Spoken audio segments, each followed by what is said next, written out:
আসসালামু আলাইকুম ওয়া রাহমাতুল্লাহ। প্রিয় চাকরি প্রত্যাশী বন্ধুরা, আজকে আলোচনা করব যে টিএমএসএস এনজিও সংস্থা যে নিয়োগ বিজ্ঞপ্তিটা প্রকাশ করেছে সেই নিয়োগ বিজ্ঞপ্তির বিষয়ে বিস্তারিত আলোচনা করব যে এখানে কি কি পদে নিয়োগ বিজ্ঞপ্তি প্রকাশ করেছে, শিক্ষাগত যোগ্যতা কি, কোন পদে কতজন লোক নিয়োগ করবে, কিভাবে আবেদন করবেন, আবেদনের শেষ তারিখ কত, তো সম্পূর্ণ বিষয় বিস্তারিত এই ভিডিওতে আলোচনা করব। তো সম্পূর্ণ বিষয়টা দেখার আগে যে সকল দর্শকরা এখনো পর্যন্ত এসআরটিএসবিডি চ্যানেলটি সাবস্ক্রাইব করেননি তাদের কাছে অনুরোধ থাকবে এসআরটিএসবিডি চ্যানেলটি সাবস্ক্রাইব করার জন্য, লাইক কমেন্ট শেয়ার করে পাশে থাকার জন্য, যাতে এমন ধরনের আরো নতুন নতুন নিয়োগ বিজ্ঞপ্তি, আবেদনের বিষয় এবং বিভিন্ন নোটিশ সম্পর্কে আপনারা জানতে পারেন।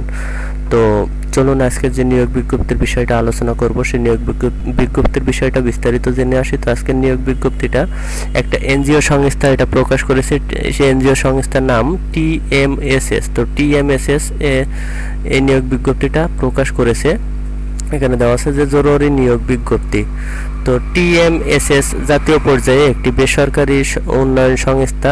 অর্থ সংস্থায় টিএমএসএস গ্র্যান্ড হেলথ সেক্টরের এখতিয়ার পরিচালিত টিএমএসএস ফাতেমাতুজ জোহরা হাসপাতালে TMSS nursing institute TNI Karimpur, Birganj, দিনাজপুরের জন্য নিম্নবর্ণিত পদে জনবল নিয়োগের উদ্দেশ্যে উপযুক্ত প্রার্থীদের নিকট থেকে শর্ত পূরণ সাপেক্ষে আবেদন আহ্বান করা যাচ্ছে।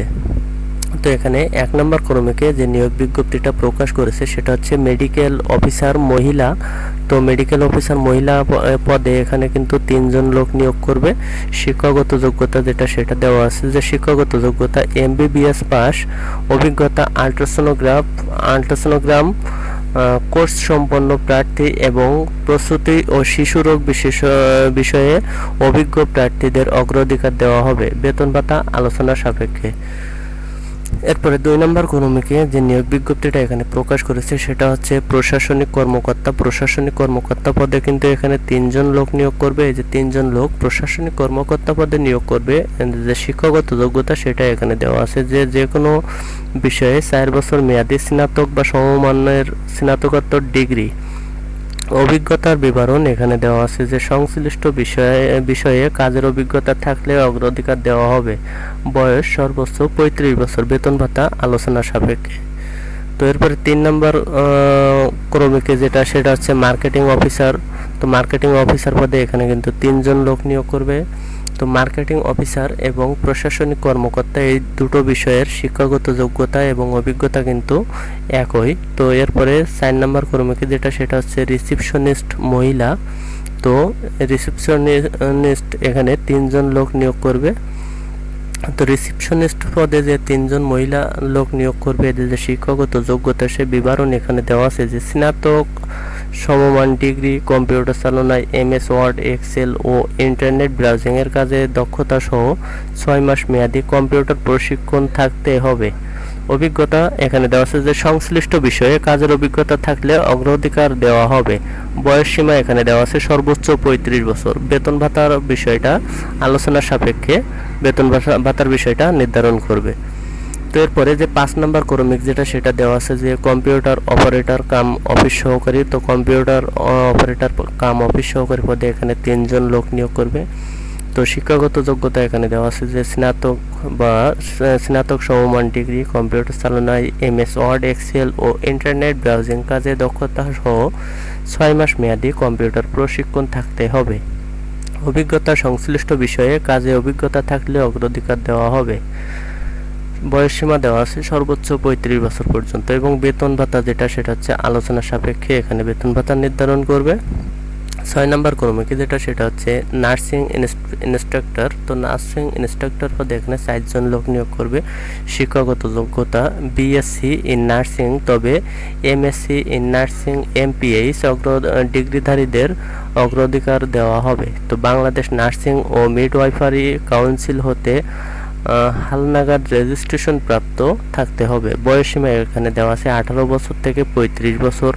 বেতন ভাতা এখানে দেওয়া আছে যে পে স্কেল টিএইচএস এর 9 নম্বর গ্রেড অনুসারে সর্বসাকুল্য 20,192 টাকা এবং শিক্ষানবিশকাল 6 মাস 15,790 টাকা।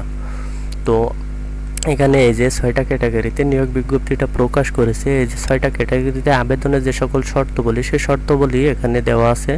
1 নম্বর শর্তাবলীতে দেওয়া আছে যে আগ্রহী প্রার্থীগণকে সদ্য তোলা 3 কপি রঙিন পাসপোর্ট সাইজের সত্যায়িত ছবি, মোবাইল নাম্বার, পূর্ণাঙ্গ জীবন বৃত্তান্ত, সকল শিক্ষাগত যোগ্যতা ও অভিজ্ঞতা সনদপত্র ও জাতীয় পরিচয়পত্রের সত্যায়িত অনুলিপি সহ আবেদন পরিচালক HRM অ্যান্ড অ্যাডমিন বরাবর করতে হবে। তো যে সকল প্রার্থীগণ আবেদন করবেন তারা অবশ্যই HRM অ্যান্ড অ্যাডমিন বরাবর আবেদন করতে হবে। তো আবেদনের যে তারিখ, সে তারিখটা এখানে দেওয়া আছে 24/4/2025 ইংরেজি তারিখের মধ্যে অফিস চলাকালীন সময়ে TMSS foundation, Rangpur road, Dengapara, Bogura 5800 ঠিকানায় পৌঁছাতে হবে। তো যে সকল প্রার্থীগণ আবেদন করবেন তারা অবশ্যই 24/4/2025 ইংরেজি খ্রিস্টাব্দ তারিখের মধ্যে TMSS foundation office, Rangpur road, Dengapara, Bogura এই ঠিকানায় আপনাদের আবেদনটা পৌঁছাতে হবে। 2 নম্বরে যেটা দেওয়া আছে সেটা আছে নিয়োগ পরীক্ষার তারিখ, সময় ও স্থান পরবর্তীতে SMS এবং মোবাইল কলের মাধ্যমে জানানো হবে। এছাড়া আরও যে সকল শর্তাবলী, সেই শর্তাবলীগুলো এখানে দেওয়া আছে। তো সেই শর্তাবলীগুলো আপনারা এখানে বিস্তারিত দেখে নেবেন। তাছাড়া আমি এখানে তবুও আমি এখানে আপনাদের সঙ্গে আলোচনা করছি, সম্পূর্ণ ভিডিওটা মনোযোগ সহকারে দেখতে থাকুন। তো নিয়োগ পরীক্ষায় অংশগ্রহণের সময় শিক্ষাগত যোগ্যতা ও অভিজ্ঞতার মূল সনদপত্র সঙ্গে আনতে হবে। 4 নম্বরে দেওয়া আছে যে ইতিপূর্বে যারা TMSS এর চাকরি হতে অব্যাহতি দিয়েছেন, আবেদন করার ক্ষেত্রে তাদেরকে TMS এর কর্ম অভিজ্ঞতা অবশ্যই উল্লেখ করতে হবে। তবে TMSS কর্তৃক চাকরিচ্যুত কর্মীদের আবেদন করার আবশ্যকতা নাই। 5 নম্বর যেটা দেওয়া আছে সেটা আছে শুধুমাত্র বাছাইকৃত প্রার্থীদের পরীক্ষায় অংশগ্রহণের সুযোগ দেওয়া হবে। 6 নম্বরে যেটা সেটা আছে নিয়োগ পরীক্ষায় অংশগ্রহণের জন্য কোনো প্রকার TADA প্রদান করা হবে না। তো এটা কিন্তু একটা বিষয় যে এখানে 6 নম্বর কর্মীকে যেটা বলেছে যে নিয়োগ পরীক্ষায় অংশগ্রহণের জন্য অনেকেই ভাবেন যে পরীক্ষা দিতে গেলে খরচ দিবে, যাওয়া আসা খরচ, TADA যে খরচ, খাওয়ার খরচ, এই খরচটা প্রদান করবে NGO কর্তৃপক্ষ, কিন্তু এক্ষেত্রে TADA কোনো খরচ এখানে দেওয়া হবে না, সে বিষয়টা এখানে উল্লেখ করেছে। এবং 7 নম্বরে যেটা সেটা হচ্ছে নির্বাচিত প্রার্থীদেরকে যোগদানের সময় সংস্থা কর্তৃক নির্ধারিত পরিমাণ জামানত, লভ্যাংশ সহ ফেরতযোগ্য প্রদান করতে হবে। তো যখন আপনারা যে সকল প্রার্থীগণ নির্বাচিত হবেন চাকরির জন্য, তাদেরকে জামানতের যে টাকাটা জমা দিতে হবে, সে টাকাটা অবশ্যই পরবর্তীতে লভ্যাংশ সহ ফেরত পাবেন। এরপরে 8 নম্বরে যেটা সেটা দেওয়া আছে কর্তৃপক্ষ কোনো কারণ বা ব্যাখ্যা ব্যতিরেকে আবেদনপত্র বাতিল করার অগ্রাধিকার সংরক্ষণ করে। তো এই ছিল আজকের আলোচনার বিষয় যে TMSS যে নিয়োগ বিজ্ঞপ্তিটা প্রকাশ করেছে এনজিও সংস্থা। তো আশা করি সবাই বুঝতে পেরেছেন। যদি বুঝতে সমস্যা হয় তাহলে ভিডিওটি রিপ্লে করে দেখবেন, সম্পূর্ণ ভিডিওটি মনোযোগ সহকারে দেখবেন, তাহলে সম্পূর্ণ বিষয়টা বুঝতে পারবেন। তো এরকম ধরনের আরও নতুন নতুন নিয়োগ বিজ্ঞপ্তি, আবেদনের বিষয় এবং বিভিন্ন নোটিশ সম্পর্কে জানার জন্য যে সকল দর্শকরা এখনও পর্যন্ত SRTSBD চ্যানেলটি সাবস্ক্রাইব করেননি, তাদের কাছে অনুরোধ থাকবে SRTSBD চ্যানেলটি সাবস্ক্রাইব করার জন্য, লাইক, কমেন্ট, শেয়ার করে পাশে থাকার জন্য, যাতে এমন ধরনের আরও নতুন নতুন নিয়োগ বিজ্ঞপ্তি, আবেদনের বিষয় এবং বিভিন্ন নোটিশ সম্পর্কে আপনারা জানতে পারেন। তো সবাই ভালো থাকবেন, সুস্থ থাকবেন। ধন্যবাদ সকলকে। আসসালামু আলাইকুম।